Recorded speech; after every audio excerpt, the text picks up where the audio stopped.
Hi everyone. आज अपन देखेंगे कि अपन ब्लॉक शियर स्ट्रेंथ कैसे फाइंड आउट करते हैं।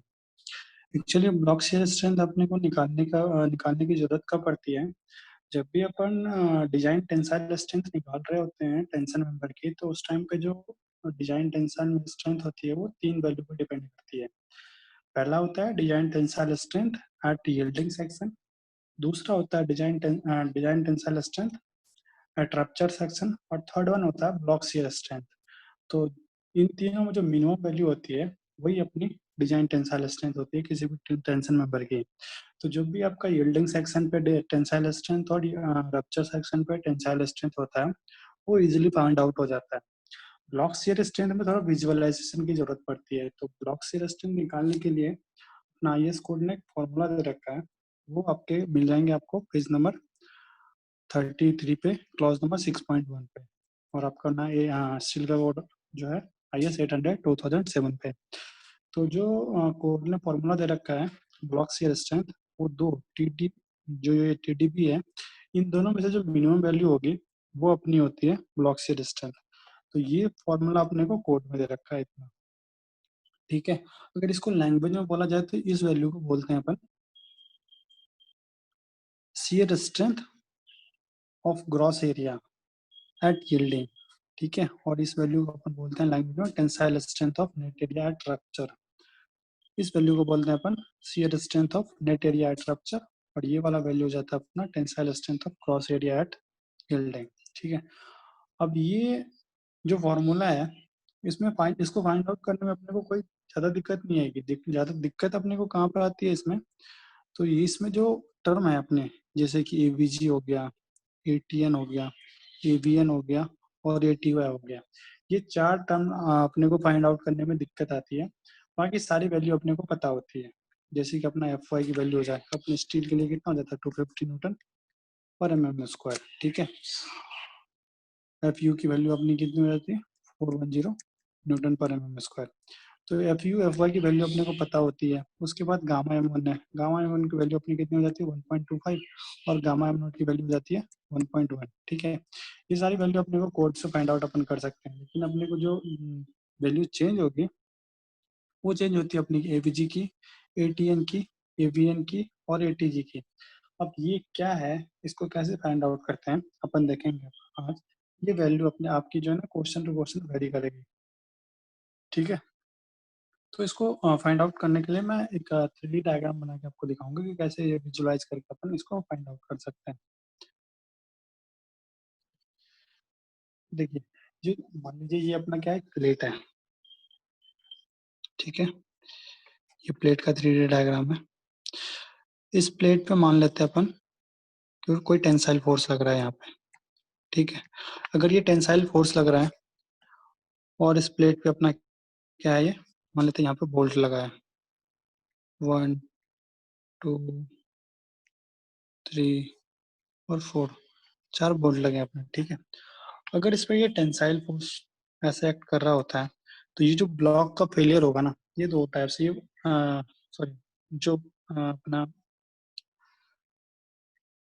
प्लेट है इसका फेलियर होगा। ये फेलियर कैसे होगा, एक ब्लॉक टाइप में हो जाएगा। इसमें क्या हो जाएगा, ये वाला पोर्शन कट के अलग आ जाएगा, ये वाला पोर्शन कट के अलग चला जाएगा जिसको मैंने हैच कर रखा है।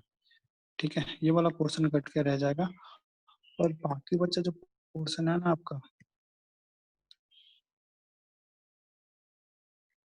ये ये पोर्शन एक टी शेप में अलग आ जाएगा। ठीक है, अपन अब मैं बताता हूँ कि अलग होने के बाद पोर्शन कैसा दिखेगा। ठीक है, तो ये वाला जो पोर्शन है ना, इस पे अपन फोकस करते हैं और इसको आपको निकाल के दिखाता हूँ मैं कि ये कैसा दिखेगा। नेक्स्ट डायग्राम में देखिए, इस पोर्शन पे अगर टेंसाइल फोर्स लगा तो कुछ ब्लॉक इस साइड से इस टाइप से ये बाहर निकल जाएगा। ठीक है, बाकी वाला पोर्शन ये रह जाएगा। तो ये इस टाइप का जो फेलियर होता है इसको अपन बोलते हैं ब्लॉक फेलियर। ब्लॉक फेलियर क्यों बोल रहे हैं, क्योंकि एक ब्लॉक अपना क्या है, पूरा का पूरा बाहर आ रहा है। अब जो टर्म थे अपने AVG, AVN, ATG, ATN, ये किस पे डिपेंड करता है, ये डिपेंड करता है प्लेन पे। जो फोर्स के पैरेलल प्लेन होती है ना, जो ब्लॉक फेल होके बाहर निकलता है, जो फोर्स ये फोर्स लग रही है अपनी, इसके पैरेलल प्लेन जो है उसको अपन शियर प्लेन बोलते हैं। और इसके परपेंडिकुलर प्लेन जो ब्लॉक कट के निकलता है उसको अपन बोलते हैं टेंशन प्लेन, ठीक है। बस ये दो प्लेन का खेल होता है इस ब्लॉक शियर स्ट्रेंथ को फाइंड आउट करने में। अगर ये टेंशन अपन आप अगर ऑब्जर्व कर लेते हो तो आप इजीली से इजी वे में एबीजी, एटीएन, एटीजी की पॉली वैल्यू कैलकुलेट कर सकते हो, ठीक है। अब एबीजी इसमें होता क्या है, कोड में भी लिख रखा है कि ये होता है minimum gross area in shear along bolt line parallel to the external force. External force के पैरेलल में, ठीक है, एक्सटर्नल फोर्स के पैरेलल में जो ग्रॉस एरिया आएगा ना वो हो जाता है आपका एबीजी, और एबीएन हो जाता है net area in shear along. अब इसके इस जो प्लेन है, इस प्लेन के अबाउट आपका ग्रॉस एरिया और नेट एरिया वो आपका एबीजी और एबीएन हो जाता है, ठीक है। उसके बाद एक और था वैल्यू, दो चीजें थी, एटीजी थी और एटीएन थी। एटीजी क्या होता है, जो पैरेलल प्लेन है ना, सॉरी टेंशन प्लेन है ना, टेंशन प्लेन का पे जो ग्रॉस एरिया होगा आपका वो आपका एटीजी हो जाएगा, और टेंशन प्लेन के थ्रू जो आपका नेट एरिया होगा वो आपका क्या हो जाएगा, एटीएन। अब ग्रॉस एरिया और नेट एरिया तो आपको पता ही होगा कि ग्रॉस एरिया में क्या करते हैं अपन, कोई भी होल का डिडक्शन नहीं करते हैं, और नेट एरिया में अपन क्या कर लेते हैं, होल का डिडक्शन करते हैं, ठीक है। तो ये जो अपनी प्लेट थी, इसमें से ये ब्लॉक क्या होगा, कट के अलग हो जाएगा। तो ये कट के अलग होने के बाद कुछ ऐसा दिखेगा, ठीक है। अब देखिए इसमें एक अच्छी चीज क्या दिख रही है कि यहाँ जो बोल्ट थे और ये बोल्ट थे, इस बोल्ट का अगर यहाँ से ये प्लेन कटा तो ये आधा आधा बोल्ट हो गया, ठीक है। लेकिन यहाँ पे बात करें, यहाँ पे क्या हो जाएगा, जो ये पोर्शन कट के हटेगा, ये जो पोर्शन है ये कट के हटेगा, तो यहाँ पे इस वाले पोर्शन में क्या हो जाएगा, सिर्फ 1/4 पोर्शन आएगी बोल्ट की, ठीक है। ये ध्यान रखने वाली चीज है। अब आगे देखते हैं कि अपन एबीजी एटीएन कैसे कैलकुलेट करेंगे। अपन अपने को मेन फोकस किस पे करना पड़ेगा, ये वाले ब्लॉक पे, क्योंकि ये फेल होकर बाहर हो गया है। चलिए देखते हैं, ठीक है। एटीजी एटीएन बता दिया मैंने, ये मिनिमम ग्रॉस एरिया और नेट एरिया होता है टेंशन फोर्स पे, बोल्ट होल और टो ऑफ एंगल और end bolt line perpendicular the line of force, जो भी लाइन ऑफ फोर्स लग रहा होता है उसके परपेंडिकुलर। तो जो ब्लॉक टूट के बाहर आया वो ब्लॉक कुछ अपना ऐसा दिखेगा, ठीक है। अब मैंने बताया था आपको कि एबीजी क्या होता है, शियर प्लेन पे ग्रॉस एरिया, तो ये रहा शियर प्लेन आपका, ठीक है। इस प्लेन को अपन एज्यूम कर लेते हैं ये 100 mm का है। तो शियर प्लेन पे, और इसकी जो प्लेट की थिकनेस है ना, ये थिकनेस अपन टी मान लेते हैं। तो शियर प्लेन पे अपना ग्रॉस एरिया कितना हो जाएगा, बी इंटू टी। मान लो ये बी है, बी को अपन ने 100 मान लिया, और टी की इसकी थिकनेस है, तो ग्रॉस एरिया क्या हो गया शियर प्लेन पे आपका, बी इंटू टी, ठीक है। टी थिकनेस ऑफ प्लेट हो गई। अब जो एबीएन है आपका, नेट एरिया है शियर प्लेन पे, शियर प्लेन पे नेट एरिया मतलब बोल्ट का जो भी होल होगा उसको अपने को माइनस करना पड़ेगा। तो मान लेते हैं कि डायमीटर ऑफ होल है। तो नेट एरिया की बात करें तो यहाँ से एक डायाफ होल हटेगा, और यहाँ पे वन डायाफ होल का आधा हटेगा, क्योंकि ये सिर्फ आधा आ रहा है, डी/2 आ रहा है पोर्सन यहाँ पे, और यहाँ पे डी पोर्शन डिडक्ट हो रहा है नेट एरिया में। तो नेट एरिया क्या हो जाएगा, जो भी अपना 100 है और माइनस एक, तो एक वोल्ट यहाँ से और आधा वोल्ट यहाँ से, मतलब 1.5 डाया वोल्ट को हटा के टी से माइनस कर देंगे तो नेट एरिया आ जाएगा अपना सीयर प्लेन पे। तो वही मैंने लिखा है यहाँ पे 100 minus 1.5 into D into T. Shear plane पे नेट एरिया आ गया, सीयर प्लेन पे ग्रॉस एरिया आ गया। अब बचा अपना एटीजी। एटीजी होता है टेंशन प्लेन पे ग्रॉस एरिया। ये रहा आपका टेंशन प्लेन, ठीक है। टेंशन प्लेन ये रहा। टेंशन प्लेन पे ग्रॉस एरिया क्या हो जाएगा, टेंशन प्लेन की जो विड्थ है इंटू थिकनेस। मान लेते हैं अपन ये विड्थ 45 है, तो 45 इंटू थिकनेस, टेंशन प्लेन की थिकनेस हो गई। यहाँ पे मैंने 45 और ये 100 है एज्यूम करा है, ठीक है। आप इसको बी या इसको कुछ और भी एज्यूम कर सकते हो, ठीक है। तो ये मैंने एज्यूम करा है। तो ये ग्रॉस एरिया हो गया इसका, यहाँ से यहाँ तक की डिस्टेंस और इसकी थिकनेस। अब नेट एरिया में अपने को क्या करना पड़ेगा, यहाँ पे जो है ना आधा पोर्शन, बोल्ट का आधा पोर्शन अपने को माइनस करना पड़ेगा। तो 45 जो टोटल विड्थ थी उसमें से आधा बोल्ट का होल अपने ने माइनस कर दिया, इंटू टी थिकनेस कर दिया। तो इस तरह से अपने को सारे वैल्यू आ गए, एवीजी आ गई, एवीएन आ गई, एटीजी आ गई, एटीएन आ गई। अब ये ब्लॉक शियर स्ट्रेंथ होता क्या है ये अपन देखेंगे, और उसके बाद अपन क्या करेंगे, एक क्वेश्चन इस पे करेंगे। अब देखिए ब्लॉक शियर स्ट्रेंथ क्या होता है, इसमें ब्लॉक फेलियर होता है। ब्लॉक फेलियर में क्या होता है, shear plane rupture cause tension plane to fail. जो भी शियर प्लेन होता है ना रप्चर में, वो क्या करता है, टेंशन प्लेन पे वो क्या हो जाता है, फेल हो जाता है। इसमें कौन सा फेलियर हो जाएगा, शियर और टेंशन फेलियर दोनों होता है। अब जो टेंशन प्लेन है वो अगर रप्चर में आया तो शियर प्लेन फेल हो जाएगा। आप समझ रहे हैं बात। अगर शियर प्लेन रप्चर में आया तो टेंशन प्लेन यहाँ पे फेल हो रहा है, ठीक है। अगर टेंशन प्लेन रप्चर में आया तो शियर प्लेन फेल हो रहा है। मतलब दोनों, अगर कोई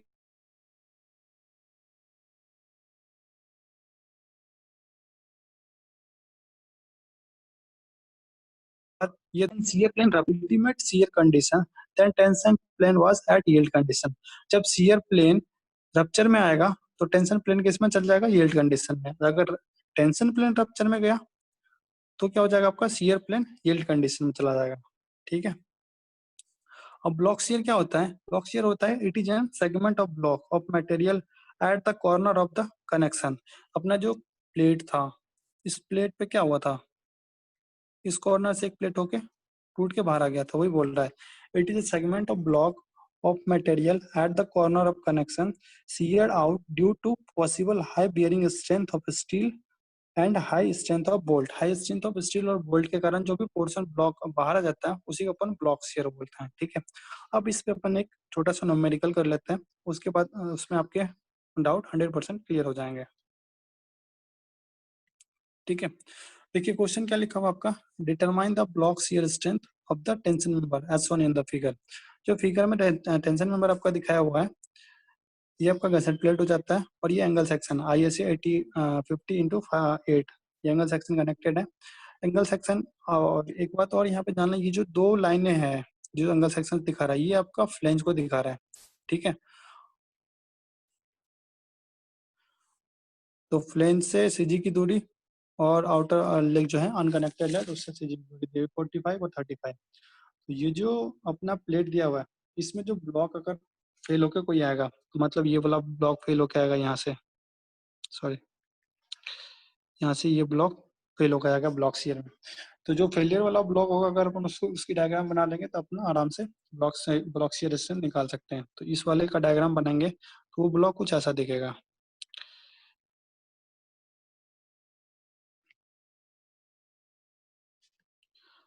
इस पहले वाले बोल्ट के पास बात करें तो ये पूरा का पूरा आपका एक डाया आएगा। उसके बाद यहाँ से फेल ही हो रहा है तो यहाँ पे वो हाफ डाया आएगा, ठीक है। ये हो गया आपका फेलियर ब्लॉक। उसमें आपका ये हो गया शियर प्लेन, और ये वाला प्लेन आपका टेंशन प्लेन हो गया। तो अब अपन एवीजी देखते हैं। एवीजी क्या होता है, शियर प्लेन पे ग्रॉस एरिया। तो यहाँ से यहाँ तक की डिस्टेंस कितनी है, ये 150। तो 150 into T, T thickness of ये जो एंगल है, इसका एंगल थिकनेस 8 mm दिया हुआ है। तो ये यहाँ से यहाँ तक की डिस्टेंस जो यहाँ से यहाँ तक है आपकी 150 इंटू थिकनेस ऑफ एंगल, आ गया आपका शियर प्लेन पे ग्रॉस एरिया। अब एटीजी आपका टेंशन, यहाँ पे थोड़ा सॉरी थोड़ा गलत है, यहाँ पे एवीएन होगा, ठीक है। एबीएन होगा। एबीएन क्यों होगा, क्योंकि ये नेट एरिया है आपका शियर प्लेन पे। शियर प्लेन पे नेट एरिया क्या हो जाएगा, ये डी अपने को माइनस करना पड़ेगा और डी/2 यहाँ से माइनस करना पड़ेगा। नेट एरिया में अपन क्या करते हैं, डाया ऑफ होल माइनस कर देते हैं। तो एक डी यहाँ से और यहाँ से डी/2 अपन माइनस कर देंगे, यहाँ से डी और यहाँ से डी/2 माइनस कर देंगे। टोटल जो विड्थ है अपनी 150, इसमें से डी और डी/2 माइनस कर देंगे, मतलब 1.5 डी माइनस कर देंगे और थिकनेस से मल्टीप्लाई कर देंगे, तो ये नेट एरिया आ जाएगा आपका शियर प्लेन पे, ठीक है। उसके बाद एटीजी आपका है। एटीजी आपका होता है टेंशन प्लेन पे ग्रॉस एरिया। ये आपका टेंशन प्लेन है, इस पे ग्रॉस एरिया क्या हो जाएगी, इसकी जो है लेंथ कितनी दी हुई है आपकी 35। 35 इंटू थिकनेस, 35 इंटू थिकनेस आ गई आपकी टेंशन प्लेन में टेंशन में ग्रॉस एरिया। और एटीएन आपका टेंशन प्लेन पे नेट एरिया। तो यहाँ से जो dy/4 है, ये जो डाया और डिडक्ट करना पड़ेगा अपने को dy/2, ये dy/2 डायरेक्ट डिडक्ट करना पड़ेगा। dy/2 को अपन माइनस कर देंगे यहाँ से, टोटल टोटल लेंथ में से 35 में से हाफ डी, मतलब dy/2 हाफ डी होता है, हाफ डी को माइनस करके टी से मल्टीप्लाई कर देंगे तो टेंशन प्लेन में नेट एरिया आ जाएगा आपका, ठीक है। ये आ गया एवीजी, आ गया एटीजी, आ गया एवीजी, आ गया एवीएन, आ गया एटीजी, आ गया एटीएन, आ गया, ठीक है। अब अपन जो फॉर्मूला कोड में दिया हुआ है टीटीपी का, उसमें सारी वैल्यू पुट करेंगे और अपन वैल्यू निकाल देंगे। तो अपन 1 बाय 1 करते हैं, उसमें दो वैल्यू थे। तो टीडीपी1 में जो फॉर्मूला आपका क्या है, AVG FY√3 gamma m not plus 0.9 ATN FU upon gamma m not.